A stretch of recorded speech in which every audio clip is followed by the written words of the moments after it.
Welcome back to Ayush and Akanksha YouTube channel. Udupi ಅಥವಾ ಶಂಕರಪುರ ಮಲ್ಲಿಗೆಯ ಮೊಗ್ಗನ್ನು ನಾವು ಯಾವಾಗಲೂ ಬೆಳಗ್ಗೆನೆ ತೆಗೆದು ಕಟ್ಟಿ ಮಾರುಕಟ್ಟೆಗೆ ನೀಡಬೇಕಾಗ್ತದೆ.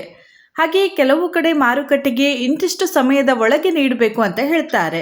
ಅಂದರೆ 10:30 ಒಂದು ಟೈಮನ್ನು ಕೊಡ್ತಾರೆ, ಕೆಲವು ಕಡೆ 11 ಗಂಟೆ, ಕೆಲವು ಕಡೆ 12 ಗಂಟೆ, ಈ ರೀತಿಯಾಗಿ ಬೆಳಗ್ಗೆ ಇಷ್ಟು ಗಂಟೆಯ ಒಳಗೆ ಮೊಗ್ಗನ್ನು ನೀವು ಕಟ್ಟಿ ಮಾರುಕಟ್ಟೆಗೆ ನೀಡಬೇಕು ಅಂತ ಹೇಳ್ತಾರೆ. ಹೆಚ್ಚಿನವರು ಬೆಳಗ್ಗೆಯ ಸಮಯದಲ್ಲಿ ಮಾತ್ರ ಹೂವನ್ನು ಪರ್ಚೇಸ್ ಮಾಡ್ತಾರೆ, ಯಾಕಂದರೆ ಸಂಜೆಯ ನಂತರ ಆ ಹೂವು ಅರಳಲು ಪ್ರಾರಂಭವಾಗ್ತದೆ. ಹಾಗಾಗಿ ನಾವು ಉಡುಪಿ ಅಥವಾ ಶಂಕರಪುರ ಮಲ್ಲಿಗೆಯನ್ನು ಬೆಳಗ್ಗೆಯೇ ತೆಗೆದು ಕಟ್ಟಬೇಕಾಗ್ತದೆ. ಈ ವಿಷಯವಾಗಿ ನನಗೆ ರೇಖಾ ಅವರು ಕಮೆಂಟಲ್ಲಿ ಕೇಳಿದ್ದಾರೆ, ಬೆಳಿಗ್ಗೆ ಎಷ್ಟು ಗಂಟೆಗೆ ಹೂವನ್ನು ಕೊಯ್ದು ಮಾಲೆ ಮಾಡುತ್ತೀರಿ ಅಥವಾ ಎಷ್ಟು ಗಂಟೆಗೆ ಹೂವನ್ನು ಕೊಯ್ಯುವುದು ಒಳ್ಳೆಯದು ಅಂತ ಕೇಳಿದ್ದಾರೆ. ನನ್ನ ಪ್ರಕಾರ ಬೆಳಗ್ಗೆ 9 ಗಂಟೆಯ ಒಳಗೆ ಹೂವನ್ನು ಕೊಯ್ದು ಮಾಲೆ ಮಾಡಲು ಪ್ರಾರಂಭಿಸಬೇಕಾಗ್ತದೆ. ಒಂದು ವೇಳೆ ನೀವು ಮಾರುಕಟ್ಟೆಗೆ ಹೂವನ್ನು ನೀಡದೇ ಇದ್ದಲ್ಲಿ ನಿಧಾನವಾಗಿ ಅಂದರೆ 10 ಗಂಟೆಗೆ 11 ಗಂಟೆಯ ಒಳಗೆ ಹೂವನ್ನು ಕೊಯ್ಯಬಹುದು.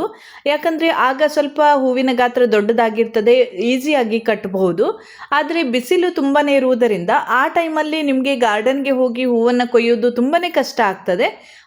ತುಂಬ ಬಿಸಿಲು ಇಲ್ಲದ ಸಮಯದಲ್ಲಿ ನೀವು 10 ಗಂಟೆ ಈ ರೀತಿಯಾಗಿ ಹೋಗಿ ಕೊಯ್ಯಬಹುದು. ಒಂದು ವೇಳೆ ನೀವು ಮಾರುಕಟ್ಟೆಗೆ ನೀಡಬೇಕು ಅಂತ ಅಂದುಕೊಂಡಿದ್ದಲ್ಲಿ ನೀವು ಆದಷ್ಟು ಬೇಗ ಹೂವನ್ನು ಕೊಯ್ಯುವುದು ಒಳ್ಳೆಯದು. ಅಂದರೆ ಹೆಚ್ಚಿನವರು ಬೆಳಗ್ಗೆ ಬೇಗನೆ 5 ಗಂಟೆಗೆ 6 ಗಂಟೆಗೆ ಅವರ ಗಾರ್ಡನ್ಗೆ ಹೋಗಿ ಹೂವನ್ನು ಕೊಯ್ಯಲು ಪ್ರಾರಂಭಿಸುತ್ತಾರೆ. ಯಾಕಂದರೆ ಹೆಚ್ಚಿನ ಕಡೆ 10 ಗಂಟೆ 10:30 ಒಳಗೆ ಅವರು ಅಂಗಡಿಗೆ ಅಥವಾ ಕಟ್ಟೆಗೆ ನೀಡಬೇಕಾಗ್ತದೆ. ಹಾಗಾಗಿ ಅವರು ಬೇಗನೆ ಕಟ್ಟಲು ಪ್ರಾರಂಭಿಸಿ ಬೇಗನೆ ಕಟ್ಟಿ ಮುಗಿಸಿ ನಂತರ ಮಾರುಕಟ್ಟೆಗೆ ನೀಡಬೇಕು. ಒಂದು ಚೆಂಡು ಹೂವನ್ನು ಕಟ್ಟಲು ಸಾಧಾರಣ ಅರ್ಧ ಗಂಟೆ ಆದರೂ ಬೇಕಾಗ್ತದೆ. ಪ್ರಾರಂಭದಲ್ಲಿ ನಿಮಗೆ 2 ಗಂಟೆ ಆದರೂ ಒಂದು ಚೆಂಡು ಹೂವನ್ನು ಕಟ್ಟಲು ಬೇಕಾಗ್ತದೆ. ನೀವು ಸರಿಯಾಗಿ ಕಲಿತ ನಂತರ ಮಿನಿಮಮ್ ಅಂದರೂ ಒಂದು ಅರ್ಧ ಗಂಟೆ ಆದರೂ ಒಂದು ಚೆಂಡು ಹೂವನ್ನು ಕಟ್ಟಲು ಬೇಕಾಗ್ತದೆ. ಹಾಗಾಗಿ ನೀವು ಆದಷ್ಟು ಬೇಗ ಹೂವನ್ನು ತೆಗೆದು ಕಟ್ಟಲು ಪ್ರಾರಂಭಿಸಬೇಕು. ಗಿಡದಲ್ಲಿ ತುಂಬ ಹೂವು ಆದಾಗ ಅಂದರೆ 1 ಅಟ್ಟೆ 1.5 ಅಟ್ಟೆ ಈ ರೀತಿಯಾಗಿ ಹೂವು ಆಗ್ತಾ ಇದ್ದಲ್ಲಿ ನೀವು ಸಾಧಾರಣ 7 ಗಂಟೆಯ ಒಳಗೆ ಹೂವನ್ನು ತೆಗೆದು ಮುಗಿಸಬೇಕಾಗ್ತದೆ. ಒಂದು ವೇಳೆ ನಿಮ್ಮ ಗಿಡದಲ್ಲಿ 1 ಚೆಂಡು 1.5 ಚೆಂಡು ಇಷ್ಟೇ ಹೂವು ಆಗ್ತಾ ಇದ್ದಲ್ಲಿ ನೀವು ಸಾಧಾರಣ 9 ಗಂಟೆಯ ಒಳಗೆ ಹೂವನ್ನು ತೆಗೆದರೆ ಸಾಕಾಗ್ತದೆ. ಹೀಗೆ ನೀವು ಮಾರುಕಟ್ಟೆಗೆ ಹೂವನ್ನು ನೀಡುವುದಾಗಿದ್ದಲ್ಲಿ ಎಷ್ಟು ಗಂಟೆಯ ಒಳಗೆ ತೆಗಿಬೇಕು ಅನ್ನುವಂತಹದ್ದು ನಿಮ್ಮ ಗಿಡದಲ್ಲಿ ಎಷ್ಟು ಮೊಗ್ಗುಗಳು ಆಗ್ತಾ ಇದೆ ಅದರ ಮೇಲೆ ಡಿಪೆಂಡ್ ಆಗಿರ್ತದೆ. ಅಂದರೆ ನಿಮಗೆ ಹೂವನ್ನು ಕಟ್ಟಲು ಇಂತಿಷ್ಟು ಸಮಯ ಬೇಕೇ ಆಗ್ತದೆ. ಹಾಗಾಗಿ ಆ ಸಮಯವನ್ನು ನೋಡಿಕೊಂಡು ಅಷ್ಟರ ಒಳಗೆ ನೀವು ಹೂವನ್ನು ತೆಗೆದು ಮುಗಿಸಿರಬೇಕಾಗ್ತದೆ. ಒಂದು ವೇಳೆ ನೀವು ಮಾರುಕಟ್ಟೆಗೆ ಹೂವನ್ನು ನೀಡುವುದಿಲ್ಲ ಅಂತ ಇದ್ದಲ್ಲಿ ಮಧ್ಯಾಹ್ನದ ಒಳಗೆ ಹೂವನ್ನು ತೆಗೆದರೆ ಆಯಿತು. ಸಂಜೆಯ ನಂತರ ಹೂವನ್ನು ತೆಗೆದರೆ ಅದು ಅರಳಲು ಪ್ರಾರಂಭವಾಗ್ತದೆ. ಈ ವಿಷಯವಾಗಿ ಅಕ್ಷತಾ ಶೆಟ್ಟಿ ಅವರು ಕಮೆಂಟಲ್ಲಿ ಕೇಳಿದ್ದಾರೆ, ಮೊಗ್ಗು ಸಂಜೆ ತೆಗೆದ ತಕ್ಷಣ ಅರಳುತ್ತದೆ, ಕಟ್ಟುವಾಗ ಕಷ್ಟ ಆಗ್ತದೆ, ಏನು ಮಾಡಬೇಕು ಅಂತ ಕೇಳ್ತಾ ಇದ್ದಾರೆ. ನಾನು ಇಲ್ಲಿಯ ತನಕ ಈ ವಿಡಿಯೋದಲ್ಲಿ ಇದರ ಬಗ್ಗೆನೇ ಮಾಹಿತಿಯನ್ನು ನೀಡ್ತಾ ಇದ್ದೇನೆ, ನೀವು ನೋಡಿರಬಹುದು. ಉಡುಪಿ ಅಥವಾ ಶಂಕರಪುರ ಮಲ್ಲಿಗೆಯ ಮೊಗ್ಗನ್ನು ನಾವು ಯಾವಾಗಲೂ ಬೆಳಗ್ಗೆನೆ ತೆಗಿಬೇಕಾಗ್ತದೆ. ಸಂಜೆಯ ನಂತರ ಅದು ಅರಳಲು ಪ್ರಾರಂಭವಾಗ್ತದೆ. ಸಂಜೆಯ ನಂತರ ಅರಳದೇ ಇರಲು ನಾವು ಯಾವುದೇ ರೀತಿಯಲ್ಲಿ ಕಂಟ್ರೋಲ್ ಮಾಡಲು ಸಾಧ್ಯವೇ ಇಲ್ಲ. ಹಾಗಾಗಿ ನೀವು ಮಲ್ಲಿಗೆಯ ಮೊಗ್ಗನ್ನು ತೆಗೆಯುವಾಗ ಬೆಳಗ್ಗೆನೆ ತೆಗೆದು ಕಟ್ಟಲು ಪ್ರಾರಂಭಿಸಬೇಕಾಗ್ತದೆ. ನಿಮಗೆ ಬೆಳಗ್ಗೆ ಬೇಗನೆ ಗಾರ್ಡನ್ಗೆ ಹೋಗಿ ಮೊಗ್ಗುಗಳನ್ನು ತೆಗೆಯಲು ಸಾಧ್ಯವಾಗುವುದಿಲ್ಲ, ಅಥವಾ ಇವತ್ತಿನ ಮೊಗ್ಗು ಅಥವಾ ನಾಳಿನ ಮೊಗ್ಗು ಯಾವುದಂತ ನಿಮಗೆ ಗೊತ್ತಾಗುವುದಿಲ್ಲ ಅಂತ ಇದ್ದಲ್ಲಿ ಸಾಧಾರಣ 10 ಗಂಟೆಯಷ್ಟಕ್ಕೆ ಮೊಗ್ಗುಗಳನ್ನು ತೆಗೆಯಲು ಹೋಗಿ, ಆಗ ಕರೆಕ್ಟಾಗಿ ಗೊತ್ತಾಗ್ತದೆ.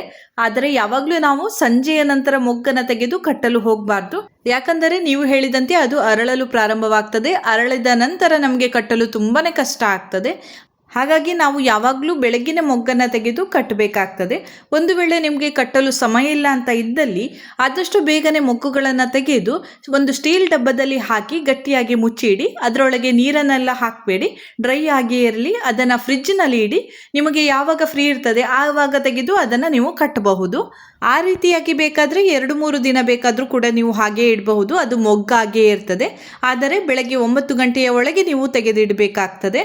ಮಧ್ಯಾಹ್ನದ ನಂತರ ತೆಗೆದಂತಹ ಮೊಗ್ಗುಗಳು ನೆಕ್ಸ್ಟ್ ಡೇ ನೀವು ಎಷ್ಟೇ ಜಾಗ್ರತೆ ಮಾಡಿದರೂ ಕೂಡ ಅದು ಅರಳುತ್ತದೆ. ಹಾಗೆ ನೀವು 2 ದಿನದ ನಂತರ ಆ ಡಬ್ಬದಲ್ಲಿದ್ದಂತಹ ಮೊಗ್ಗುಗಳನ್ನು ಕಟ್ಟಬೇಕು ಅಂತ ಇದ್ದಲ್ಲಿ ಸ್ವಲ್ಪವೇ ಮೊಗ್ಗನ್ನು ಹೊರಗಡೆ ಇಟ್ಟು ಅದನ್ನು ಕಟ್ಟಲು ಪ್ರಾರಂಭಿಸಿ. ಯಾಕಂದರೆ ಎಲ್ಲ ಮೊಗ್ಗನ್ನು ನೀವು ಹೊರಗಡೆ ಇಟ್ಟಾಗ ಅದು ನಿಧಾನವಾಗಿ ಅರಳಲು ಪ್ರಾರಂಭಿಸುತ್ತದೆ. ಹಾಗಾಗಿ ನಿಮಗೆ ಎಷ್ಟು ಬೇಕು ಅಷ್ಟು ಸ್ವಲ್ಪನೇ ಹೊರಗಡೆ ಇಟ್ಟು ಅದನ್ನು ಕಟ್ಟಿ ಆದ ನಂತರ ಇನ್ನೂ ಸ್ವಲ್ಪ ಮೊಗ್ಗುಗಳನ್ನು ಹೊರಗಡೆ ಇಟ್ಟು ಅದನ್ನು ಕಟ್ಟಲು ಪ್ರಾರಂಭಿಸಿ. ಈ ರೀತಿಯಾಗಿ ಮಾಡಿ. ನೀವು ಸಂಜೆಯ ನಂತರ ಮೊಗ್ಗನ್ನು ತೆಗೆದು ಅದು ಅರಳದಂತೆ ನೋಡಿಕೊಳ್ಬೇಕು ಅಂದರೆ ಅದು ಸಾಧ್ಯವೇ ಇಲ್ಲ. ಹಾಗಾಗಿ ಇನ್ನು ಮುಂದೆ ನೀವು ಬೆಳಗ್ಗೆನೇ ಮೊಗ್ಗನ್ನು ತೆಗೆಯಿರಿ. ಹೀಗೆ ಇಂದಿನ ಈ ವಿಡಿಯೋದಲ್ಲಿ ಮಲ್ಲಿಗೆಯ ಮೊಗ್ಗನ್ನು ನಾವು ಬೆಳಗ್ಗೆನೇ ತೆಗಿಬೇಕು ಅನ್ನುವಂತಹ ವಿಷಯವನ್ನು ತಿಳಿಸಿದ್ದೇನೆ. ಹಾಗೆ 2 ಕಮೆಂಟ್ಗಳಿಗೆ ಆನ್ಸರನ್ನು ಕೂಡ ಮಾಡಿದ್ದೇನೆ. ಇಲ್ಲಿಗೆ ಇಂದಿನ ಈ ವಿಡಿಯೋವನ್ನು ನಾನು ಮುಗಿಸ್ತಾ ಇದ್ದೇನೆ. ಮುಂದಿನ ವಿಡಿಯೋದೊಂದಿಗೆ ಮತ್ತೆ ಭೇಟಿ ಆಗ್ತೇನೆ. ಇಂದಿನ ಈ ವಿಡಿಯೋ ನಿಮಗೆ ಇಷ್ಟ ಆದರೆ ಲೈಕ್ ಮಾಡಿ, ಶೇರ್ ಮಾಡಿ, ಹಾಗೆಯೇ ಸಬ್ಸ್ಕ್ರೈಬ್ ಮಾಡೋದನ್ನು ಮರಿಬೇಡಿ.